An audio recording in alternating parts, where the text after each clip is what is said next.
Au nom du Père, du Fils et du Saint-Esprit. Amen.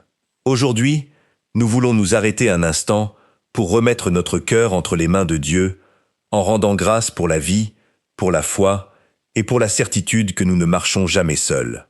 Chaque journée est une occasion de renouveler notre confiance en celui qui soutient toutes choses.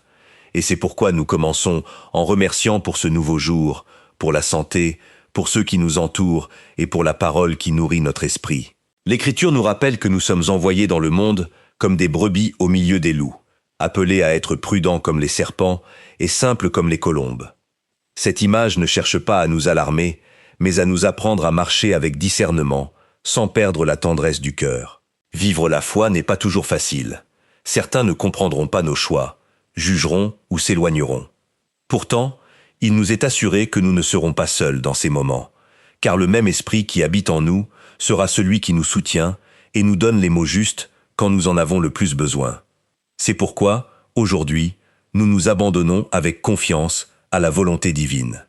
Nous remettons nos préoccupations, nos craintes et aussi nos luttes silencieuses, sachant que rien de ce que nous vivons n'échappe au regard aimant de Dieu. Nous demandons protection pour nos familles, pour ceux qui traversent des moments d'incertitude, et pour tous ceux qui souffrent d'incompréhension, pour être restés fidèles à leurs convictions. Que nulle difficulté ne nous fasse perdre la paix intérieure, et que chaque épreuve devienne une occasion de grandir plus près de l'amour qui nous soutient. Faire confiance à la volonté divine ne signifie pas cesser de nous efforcer, mais comprendre que nos pas ont un sens même lorsque nous ne saisissons pas entièrement le chemin. La persévérance est la clé. Celui qui reste ferme, même dans un environnement défavorable, trouve finalement la plénitude qu'aucune autre chose ne peut offrir. Il ne s'agit pas de résister avec dureté, mais de demeurer avec humilité, sachant que la force ne vient pas de nous-mêmes, mais d'en haut. Que ce moment de réflexion nous aide à examiner notre cœur. Est-ce que je fais vraiment confiance au fait de ne pas être seul face aux difficultés? Est-ce que je persévère dans mon témoignage, même lorsque cela n'est pas confortable?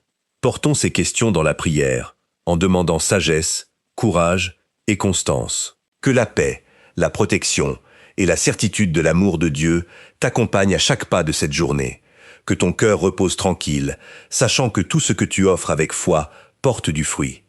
Reçois une accolade fraternelle et que ta journée soit remplie de lumière et d'espérance.